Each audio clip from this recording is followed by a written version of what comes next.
Hello everyone. Hello student, बहुत दिन के बाद हम लोग मिल रहे हैं। ठीक, कुछ कारणवश आपका जो वीडियो है वो नहीं बनाया जा रहा था। ठीक, हम लोग फिर से स्टार्ट करते हैं। एक टॉपिक है परमाणु, अणु और आयन। ठीक है, ये टॉपिक कॉमन है जो 9th class, 10th class, 11 class और 12 क्लास सब क्लासों में पूछा जाता है। जब भी आप केमिस्ट्री पढ़िएगा तो अणु, परमाणु और आयनों की बात की जाएगी। ठीक, सबसे पहले हम लोग बात करते हैं कि परमाणु है क्या। ठीक है, परमाणु, एटम। ठीक है, परमाणु, एटम। एटम है क्या या परमाणु है क्या? जैसे आप पदार्थों को देखते हैं, एक बड़ा सा पदार्थ है, फिर इसको टुकड़ा कीजिए, टुकड़ा करते रहिए। ठीक, तो पदार्थों की सबसे छोटी इकाई, सबसे पदार्थों की सबसे छोटी इकाई, सबसे सूक्ष्मतम इकाई। ठीक है, या ये कह सकते हो कि पदार्थों की सबसे छोटी इकाई जिससे पदार्थों का क्या हुआ, निर्माण हुआ है। ठीक है, और आप ये भी कह सकते हो कि जो क्या है, अविभाज्य। क्या है? अविभाज्य।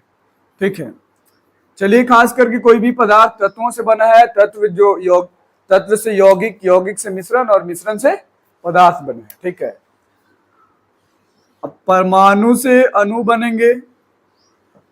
ठीक है, अणु से आपके तत्व बनेंगे। क्या बनेंगे? तत्व बनेंगे। तत्व से क्या बनेंगे? यौगिक बनेंगे। ठीक है, और यौगिक से क्या बनेंगे? मिश्रण। क्या बनेंगे? मिश्रण। तो अब कह रहा है कि इन सबकी छोटी इकाई, मतलब तत्वों की सबसे छोटी इकाई, क्योंकि तत्व जो है एक ही प्रकार के परमाणुओं से मिलकर बना होता है। ठीक है,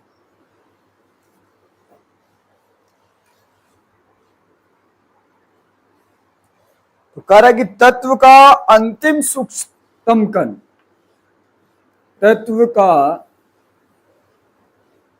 अंतिम सूक्ष्म कण या द्रव्य का, ये भी कह सकते हैं, या द्रव्य का सबसे सूक्ष्मतम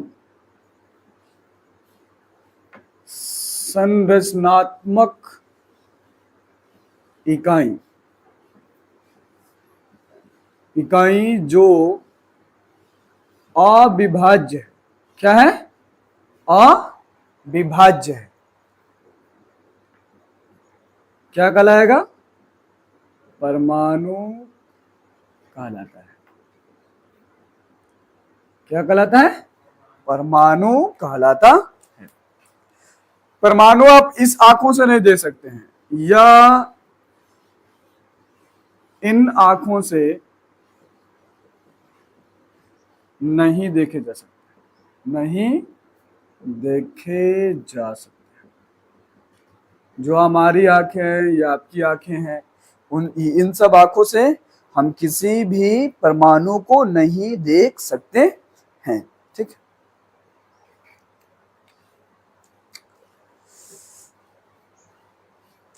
चलिए, अब हमने परमाणु के बारे में जाना। तत्व का अंतिम सूक्ष्मतम कण या द्रव्य का सबसे सूक्ष्म संरचनात्मक इकाई जो अविभाज्य है, क्या कहलाता है? परमाणु। यह इन आंखों से नहीं देखे जा सकते हैं। ठीक, अब करें कि इसकी आकार की बात की जाए तो आकार सामान्यतः हम लोग विज्ञान में, साइंस की भाषा में सामान्यतः क्या मानते हैं? गोलाकार होता है। कैसा होता है? गोलाकार होता है। ठीक है, अगर हम इसकी आकार की बात करें, ठीक है, इसकी अगर हम आकार की बात करें तो यह अत्यंत सूक्ष्म गोलीय कण है। यह अत्यंत सूक्ष्म, कैसा कण है? गोलीय, मतलब इसकी आकार कैसी है? गोलीय है। ठीक है, गोलीय कण है।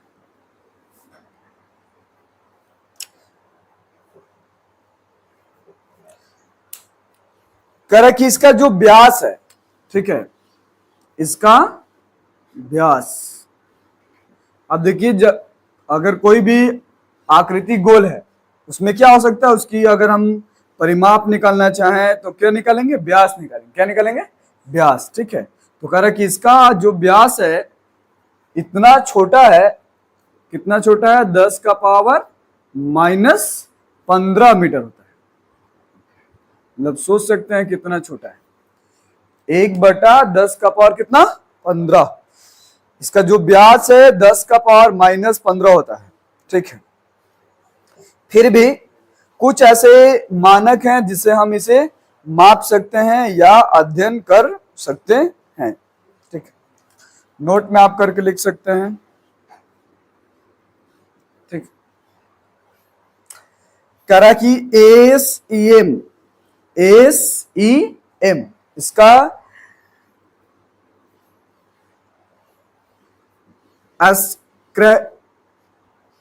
स्कैनिंग, ठीक है, स्कैनिंग इलेक्ट्रॉन, ई मतलब इलेक्ट्रॉन, ठीक है, इलेक्ट्रॉन माइक्रोस्कोप,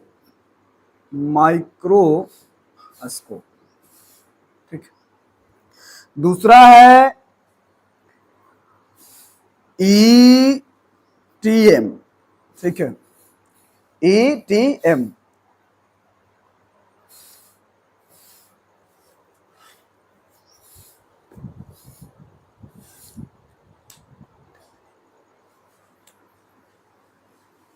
इसका अगर आप करना चाहें तो आप लिखिएगा इलेक्ट्रॉन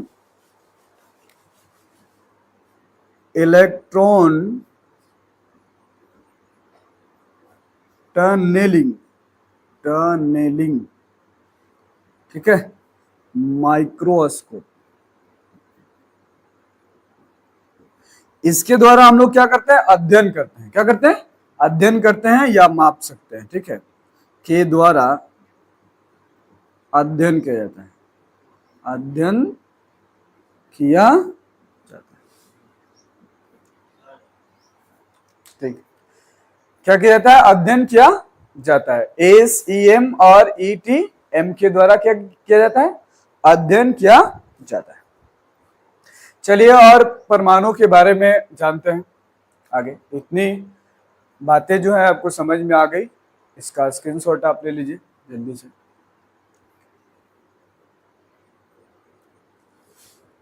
चलिए इसे मिटाते हैं।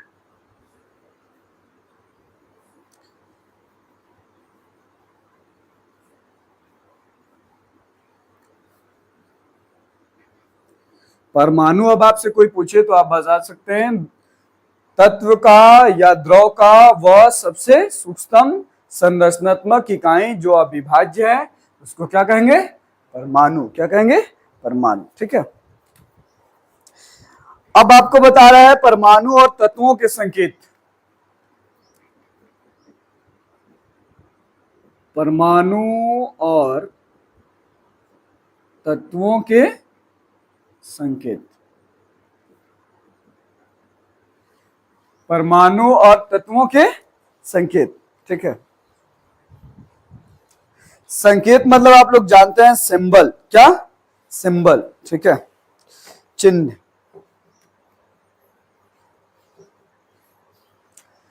कह कि सबसे पहले जॉन डाल्टन ने, किसने,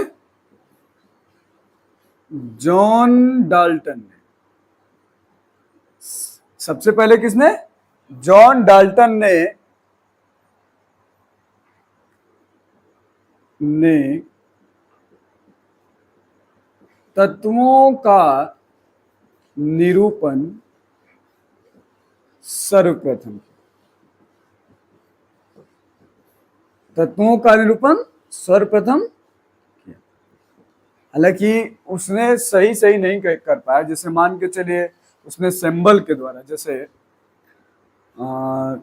किसी को ऐसे बताया, किसी को गोल बताया, ठीक है, और किसी को क्रॉस करके बताया, ठीक है। जो डाल्टन थे, जॉन डाल्टन ने तत्वों का निरूपण एक संकेत के माध्यम से इस तरह का सिंबल बनाकर क्या किया, परमाणुओं के किसी भी तत्व के परमाणुओं को क्या किया, सूचित किया, दर्शाया, ठीक है। लेकिन बाद में इसके बाद करा है, इसके बाद एक वैज्ञानिक का नाम है ब्रजलियस, ब्रजीलियस ने तत्वों का निरूपण सही तरीके से या आधुनिक तरीके से, आधुनिक तरीके से किया। क्या किया, आधुनिक तरीके से किया। जैसे अगर हम कुछ एग्जाम्पल लें, हाइड्रोजन, हाइड्रोजन, तो हाइड्रोजन के लिए क्या लेते हैं, H, क्या लेते हैं, H। ऐसे ही अगर एग्जाम्पल लें हम हीलियम, ठीक, तो हीलियम में हम लोग क्या लेंगे, He, चलिए क्या लेंगे, He। अब अगर हीलियम को आप लिखना चाहें, अब यहां भी H है और यहां भी क्या है, हीलियम को अगर लिखना चाहेंगे तो H से लिख सकते हैं, लेकिन गलत होगा, क्या होगा, गलत होगा। इसलिए हीलियम के 2 लेटर को, एक कैपिटल लेटर और एक स्मॉल लेटर को क्या किया गया, ले लिया गया, ताकि कंफ्यूजन ना हो। H से हाइड्रोजन भी है और H से हीलियम भी हो जाएगा, फिर तो 2 नाम एक जैसे हो जाएंगे ना। तो उसको अंतर के लिए इंग्लिश के कैपिटल लेटर आगे वाला जो आया सबसे पहले उसको लिया, और बीच वाले किसी एक लेटर को स्मॉल लेटर में क्या किया, ले लिया। इसी तरह से आप देखते हैं बहुत सारे, बोरान है, बोरान, इसको बोरोन भी कहा जाता है, बी से शुद्ध किया जाता है। बेरिलियम, बेरिलियम को बी से शुद्ध करते हैं। अब इस तरह से आप देख रहे हैं बी और बी, ठीक है। ऐसे बहुत सारे तत्व हैं जिनके नाम में एक कैपिटल लेटर और एक स्मॉल लेटर है। ऐसा इसलिए क्योंकि जो नाम एक जैसे हो जाएंगे, बी और बी, इन दोनों को अलग करने के लिए, अलग पहचान देने के लिए इनके नामकरण में एक लेटर बड़ा और एक लेटर छोटा का इस्तेमाल किया गया, ठीक है। अब और जानते हैं अणु परमाणु के बारे में, मिटा दे इसे, चलिए। ये थे परमाणु और तत्वों के संकेत।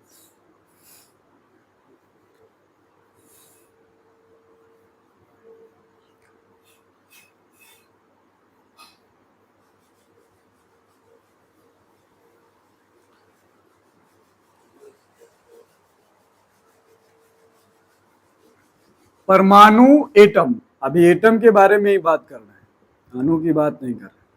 परमाणु, हमने कहा कि इसकी जो आकार है कैसी है, सामान्यतः गोलीय है। कैसा है, सामान्यतः गोलीय है, ठीक है। तो इस परमाणु के अंदर, ठीक है, इसके बीच में इसका द्रव्यमान निहित होता है, जिसको हम लोग क्या बोलते हैं, नाभिक। क्या बोलते हैं, नाभिक, ठीक है। और इसके बाहर ऑर्बिट में, ठीक है, हर कक्षा के बाहर ऑर्बिट में क्या होते हैं, इलेक्ट्रॉन होते हैं, जबकि इसके नाभिक में, मतलब यहां इस भाग में न्यूट्रॉन होगा और क्या होगा, इलेक्ट्रॉन होगा। इसका मतलब हम कह सकते हैं कि परमाणु 3 मौलिक कण, कितने, 3 मौलिक कणों से मिलकर बना है।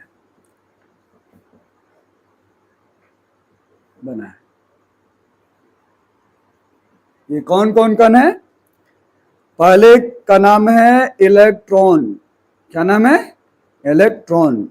दूसरे का नाम है प्रोटॉन, ठीक है, और तीसरे का नाम है न्यूट्रॉन।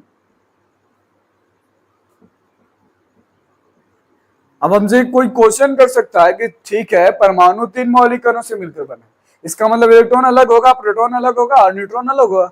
हालांकि ऐसा नहीं है। कोई भी परमाणु में इलेक्ट्रॉन, न्यूट्रॉन और प्रोटॉन होना क्या है, अति आवश्यक, एक साथ ही होगा। अगर इनमें से किसी को गायब कर दिया जाए, इलेक्ट्रॉन इसके सारे ऑर्बिटल से इलेक्ट्रॉन को हटा दिया जाए, तो ये करना क्या है, असंभव है। क्या है, असंभव है, ठीक।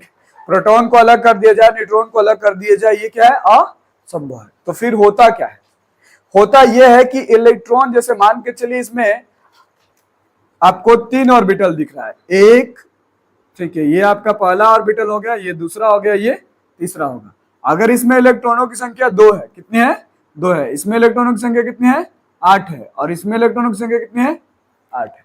तो सबसे बाहर ऑर्बिटल में जो इलेक्ट्रॉन है, सबसे बाहर ऑर्बिटल में या जो कक्षा में इलेक्ट्रॉन है, वो केवल बाहर जा सकता है, ठीक है, बाहर जा सकता है। फिर भी अगर ये मान के चलिए इसकी पूरी 8 इलेक्ट्रॉन चले गए, फिर भी इसके 8 इलेक्ट्रॉन इसमें का और 8 इलेक्ट्रॉन इसमें का, क्या होगा? बच जाएगा। अगर मान के चलिए दूसरे ऑर्बिट का भी अगर इलेक्ट्रॉन चला जाता है, तो फिर पहले ऑर्बिट का 2 इलेक्ट्रॉन क्या होगा? बचा है, ठीक है। कहने का मतलब जो इलेक्ट्रॉन है वो आ और जा सकता है, लेकिन पूर्णतः पूरे इलेक्ट्रॉन किसी में नहीं जा सकते हैं और पूरा इलेक्ट्रॉन किसी का लिया भी नहीं जा सकता। केवल 1-2 इलेक्ट्रॉन या कुछ इलेक्ट्रॉन लिए और दिए जा सकते हैं, ठीक है, आदान प्रदान किए जा सकते हैं। मतलब इसमें जो वेरिएबल है वो कौन है? इलेक्ट्रॉन है। इसका मतलब ये हुआ कि परमाणुओं में गतिशील कण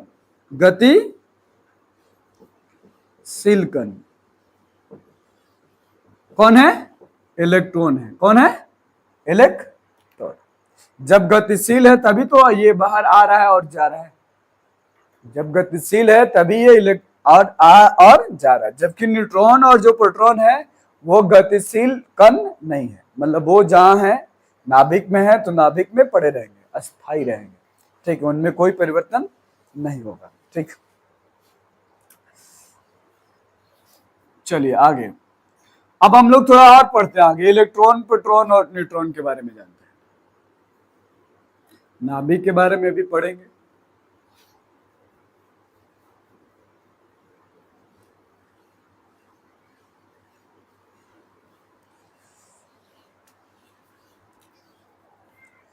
नाभिक किसे कहते हैं?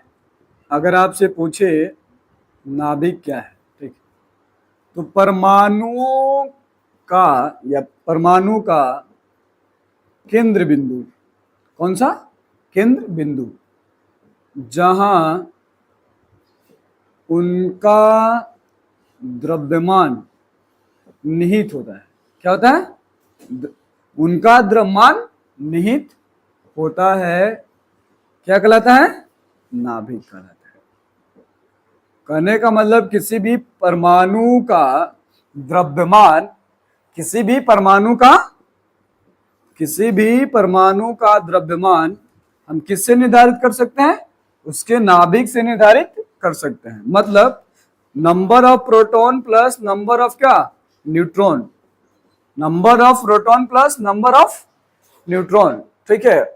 यदि प्रोटॉनों की संख्या और न्यूट्रॉनों की संख्या जोड़ दिया जाए तो हमें परमाणु द्रव्यमान क्या होगा? मिल जाएगा। और ये परमाणु द्रव्यमान कहाँ होता है? नाभिक में। कहाँ होता है? नाभिक, केंद्र में। परमाणु का केंद्र बिंदु जहां उनका द्रव्यमान निहित होता है क्या कहलाता है? नाभिक कहलाता है, ठीक है। क्या कहलाता है? नाभिक। परमाणु द्रव्यमान बराबर आप लिख सकते हैं Np plus N, number of proton plus number of neutron, ठीक है। चलिए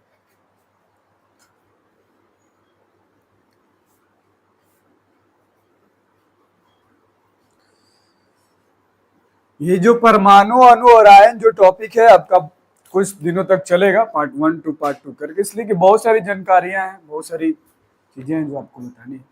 धीरे धीरे आपको हम बताते चल रहे हैं। इलेक्ट्रॉन, क्या? इलेक्ट्रॉन। तो इलेक्ट्रॉन को हम लोग सूचित किससे करते हैं? ई से सूचित करते हैं। किससे करते हैं? ई से, ठीक है। इस पर आवेश कौन सा होता है?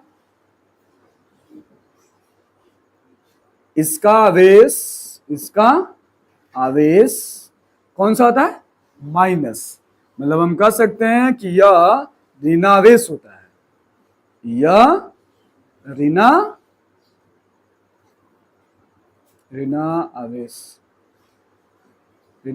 होता है।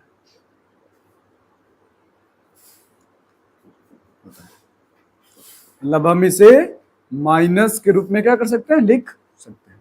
E minus. ठीक, अगर आपसे पूछे इलेक्ट्रॉन कहते किसको है, तो परमाणु का, अभी बताया ना हमने परमाणु का 3 मौलिक कण, तो आप बताएंगे परमाणु का एक मौलिक कण जो परमाणु के सबसे बाहरी कक्षा में, ठीक है, मौजूद होते हैं और निरंतर गतिशील होते हैं, तब हम उनको क्या कहेंगे, इलेक्ट्रॉन। क्या कहेंगे, इलेक्ट्रॉन। ठीक है, इलेक्ट्रॉन के बारे में सबसे पहले किसने बताया, इलेक्ट्रॉन आप अगर पढ़ेंगे, ठीक है, इलेक्ट्रॉन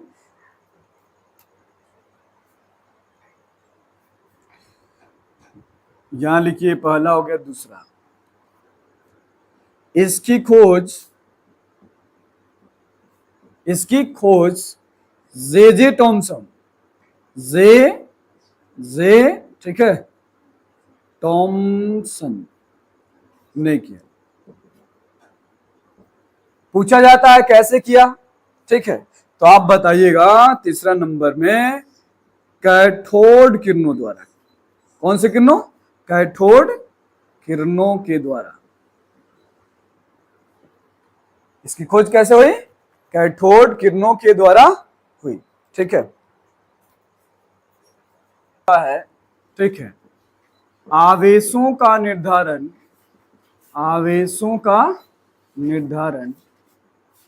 किसके द्वारा होता है, इलेक्ट्रॉनों के द्वारा, इलेक्ट्रॉनों के द्वारा होता है। ठीक है, जैसे यदि कोई परमाणु इलेक्ट्रॉन ग्रहण करता है, इलेक्ट्रॉन ग्रहण करता है,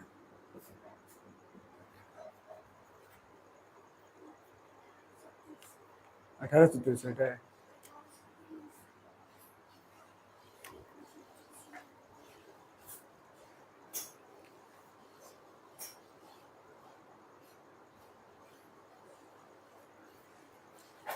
यदि कोई परमाणु इलेक्ट्रॉन ग्रहण करता है, क्या करता है, इलेक्ट्रॉन ग्रहण करता है, तब, ठीक है, जब ग्रहण कर रहा है तब क्या होगा, ऋणात्मक होगा। क्या होगा, ऋणात्मक आवेश को दर्शाएगा। तथा जब इलेक्ट्रॉन दे रहा हो, जब इलेक्ट्रॉन त्याग करता है,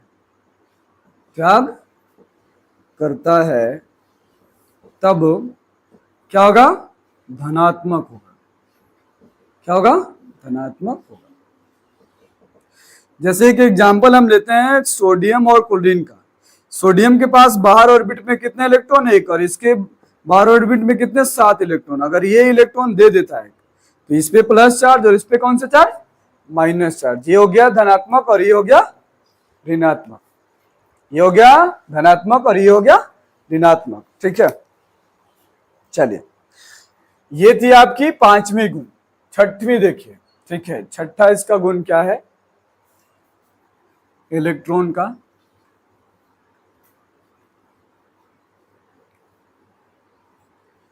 करे इसका आवेश का मान, इसके आवेश का मान, इसका आवेश का मान, मतलब हम कह सकते हैं 1 इलेक्ट्रॉन बराबर, ठीक है, -1.6 गुणा 10 का पावर -19 कूलम। ठीक, ये बता रहा है कि एक इलेक्ट्रॉन में इसका जो आवेश का मान है वो कितना है, 1 - 1.6 गुना 10 का पावर -19 कूलम। ठीक है,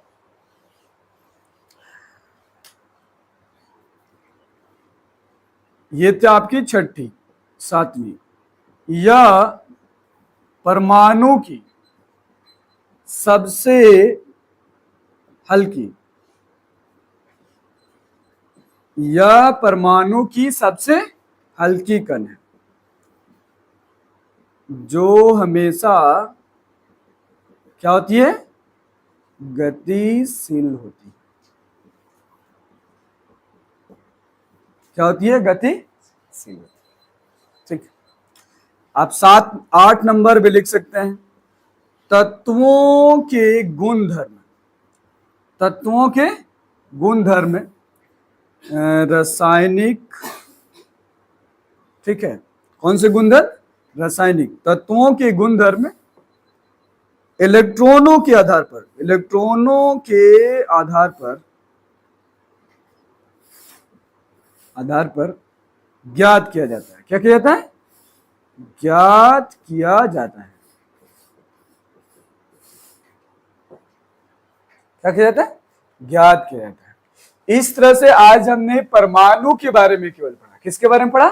परमाणु क्या है, परमाणु किसे कहते हैं, परमाणु के अंदर उसकी आकार कैसी होती है, ठीक है, उसका व्यास कितना होता है, परमाणु का आकार कैसा होता है, उसमें कितने कण होते हैं, ठीक है, उनके बारे में पढ़ा। और उसमें एक कण के बारे में पढ़ा। किसके बारे में? इलेक्ट्रॉन के बारे में हमने आज पढ़ा। ठीक है, इलेक्ट्रॉन की खोज किसने की, कब की, ठीक है, उसके गुणधर्म कौन कौन से हैं, ठीक है, इलेक्ट्रॉन पे कौन सा आवेश होता है, उसके आवेश का मान कितना होता है, वो किस किरण से ज्ञात किया जाता है। ठीक है, इस तरह से हमने आज परमाणु में केवल एक कण के बारे में पढ़ा और वो था इलेक्ट्रॉन के बारे में। ठीक है, हम लोग अगले दिन प्रोटॉन के बारे में, न्यूट्रॉन के बारे में और फिर अणु और आयन के बारे में क्या करेंगे? विस्तार से पढ़ेंगे। तो आज का क्लास जो था इतना ही। अगर आपको वीडियो अच्छा लगे तो लाइक कीजिए, सब्सक्राइब कीजिए और फिर हम आपसे मिलते हैं बहुत जल्द। तब तक के लिए बाय।